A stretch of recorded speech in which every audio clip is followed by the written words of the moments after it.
Meus irmãos, em Lucas 15, primeiro versículo de Lucas 15, diz que todos os publicanos e pecadores estavam ao redor de Jesus para ouvi-lo. Jesus tinha isso. Jesus atraía para perto de si pessoas reconhecidamente pecadoras. E é interessante dizer que todos os publicanos e pecadores, parece que a ideia de alguém que estava relatando é que todos os pecadores estavam ali. Não tinha ficado nenhum fora daquela reunião. Sabe aquela coisa que às vezes você olha assim, pega uma reunião, um negócio, um encontro. A gente às vezes tem essa sensação aqui na Candeias. Que você olha e diz, rapaz, está cheio de doido aqui. Eu acho que os doidos da cidade todinha estão aqui. A gente olhando para a gente mesmo, a gente tem essa sensação às vezes. Então, o autor diz assim, todos os publicanos e pecadores, porque era publicano e pecador demais. Publicano era um cobrador de impostos, eram pessoas que eram reconhecidamente pecadoras. Ainda no comecinho de Lucas 15, o texto ainda diz que os religiosos, os fariseus e os doutores da lei, olharam para aquela cena de um bando de pecador e de publicano ao lado de Jesus e disseram, este homem, se referindo a Jesus, ele come e bebe com pecadores. Não há retrato melhor de uma visão religiosa do que essa. Porque a religiosidade, ela bate palma para os bons e condena os pecadores. É isso que a religiosidade faz. Jesus chega acolhendo os pecadores e com um discurso duríssimo para os religiosos. Para aqueles que achavam que eles eram os bons e os merecedores e os outros não. E aí sabe o que acontece depois desse episódio? Onde todos os publicanos e pecadores estavam ao redor de Jesus para ouvi-lo, e os fariseus e religiosos olhavam para ele e diziam, este homem come e bebe com pecadores. Jesus contou 3 parábolas.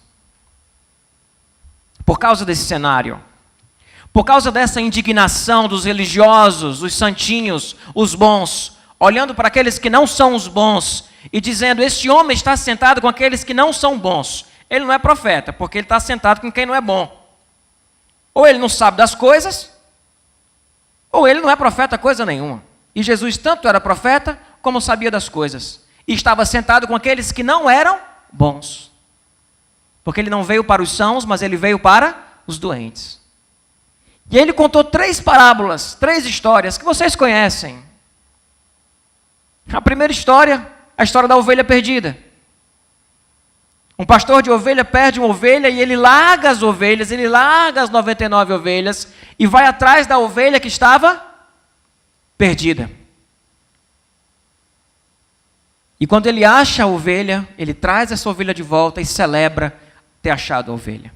Depois ele conta a história de uma dracma perdida, de uma senhora que perde uma dracma dentro da sua casa, e ela varre a casa toda, ela procura a casa toda, ela tira tudo de dentro da casa até achar a dracma. E quando ela acha aquela moeda, quando ela acha aquela quantia, ela chama os familiares, chama os vizinhos para celebrar junto com ela, porque ela tinha achado aquela dracma perdida. E conta ainda uma terceira história, uma emendada na outra, dizendo que um pai tinha 2 filhos, e um deles disse, pai, filho pródigo, reparte a herança comigo, eu quero viver a minha vida. O pai reparte a herança e o filho parte.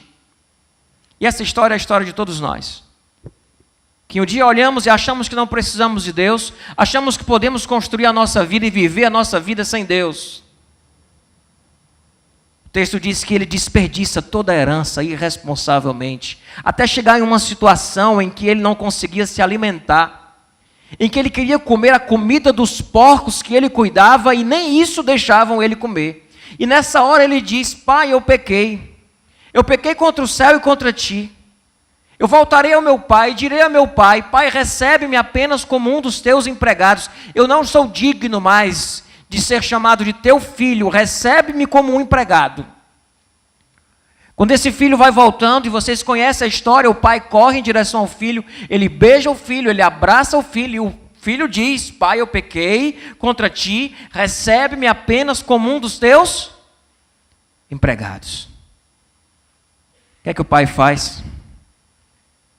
Ele manda matar um bezerro, coloca uma roupa nova no filho, uma sandália, um anel no dedo, uma capa, restaura a dignidade dele, restaura o lugar dele como filho, manda matar um bezerro e diz: vamos fazer uma festa, porque o meu filho estava morto e reviveu, ele estava perdido e ele foi achado.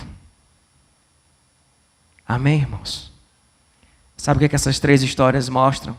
Que Jesus estava mostrando para aqueles religiosos que estavam questionando ele, estava mostrando para aqueles que não eram, que não mereciam nada também. Nas 3 histórias, algo de valor estava perdido. Uma ovelha para um pastor, uma dracma para uma viúva, um filho para um pai. O que Jesus está dizendo é: essas pessoas que vocês estão dizendo que são pecadores, e são pecadores, elas têm muito valor para mim. Não importa o quão pecador você seja, você não perde o seu valor para Deus por causa disso. Você continua tendo valor para Deus, e foi isso que Jesus estava mostrando, que aquelas pessoas, elas tinham tremendo valor para Ele. Mais do que isso, nas 3 histórias é muito claro que as 3 pessoas que perdem algo de valor, elas fazem todo um esforço para achar o que estava perdido.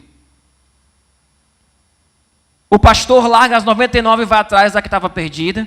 A mulher faz uma bagunça na casa, tira tudo de dentro, arranca tapete, tira tudo, até achar o que estava perdido. E o pai fica na porta esperando, e quando o filho vem, ele corre e abraça. Deus está batendo na porta de todo pecador, esperando que este pecador, sim, caia em si como o filho pródigo caiu. Deus fez todo o esforço do mundo para revelar o seu amor. Ele mandou o seu próprio filho para morrer por nós na cruz do Calvário. E por último, meus irmãos, nessas 3 histórias, uma festa é feita. Uma festa é feita quando aquilo que estava perdido foi achado. E eu não tenho dúvida que neste momento há uma festa no céu por cada pecador que se arrepende. De que em cada momento da nossa vida em que nós reconhecemos como filho pródigo, eu pequei, há uma festa no céu. Porque Deus se alegra com pecadores arrependidos. Deus não se alegra com religiosos apresentando os seus atos de justiça, na pretensão de merecerem alguma coisa com Ele. Deus não se alegra com essa pretensão. Ele pode até se alegrar com as nossas boas obras, mas não na pretensão de merecer algo. Deus se alegra a partir de um momento em que alguém arrependido, reconhecidamente pecador, se arrepende e volta para os seus braços. A alegria de Deus é tremenda, é tremenda. Nós vivemos em uma sociedade, em uma religiosidade, em que muitas vezes nós estamos batendo palmas para os bons e apontando o nosso dedo para aqueles que não são bons. E o que essa história vem dizer é: você não é bom. Você não é diferente de todos aqueles que você julga dizer que não são bons.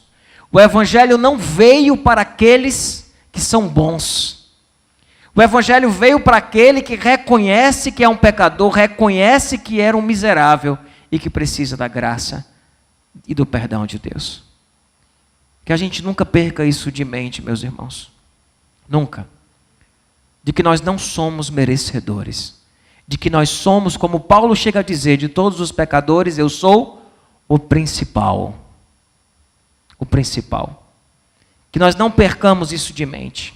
Digo a você, quanto mais tempo de religião e de igreja você tem, maior a tendência de você achar que você merece alguma coisa. E nós precisamos de tempo em tempo voltarmos ao pó, lembrarmos quem somos. E que se somos o que somos e se temos frutos de justiça em nossa vida e de transformação, foi pela graça de Deus. Isso não é obra nossa, isso é obra do Espírito Santo de Deus em nossas vidas. Nós não somos melhores do que ninguém. E nós não podemos perder isso de mente. No batismo nós não estamos celebrando vidas transformadas e vidas ajustadas. Nós não somos essas pessoas. Nós somos pessoas em processo de transformação. Somos pecadores, somos falhos, somos limitados. E cuidado com a arrogância de uma religiosidade que faz você se sentir merecedor e que faz você olhar para aqueles que você acha que não são merecedores com um olhar de condenação. Que Deus nos dê um coração quebrantado, que Deus nos dê um coração cheio de graça. Não para nós simplesmente, mas para o nosso semelhante que também está ao nosso lado. E o nosso semelhante é nosso semelhante.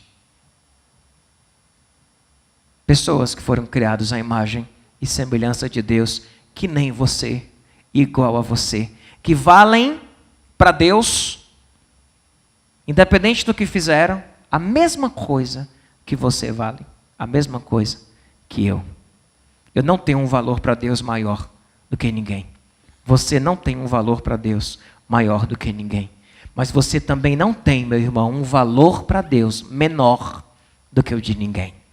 Você é especial para Deus.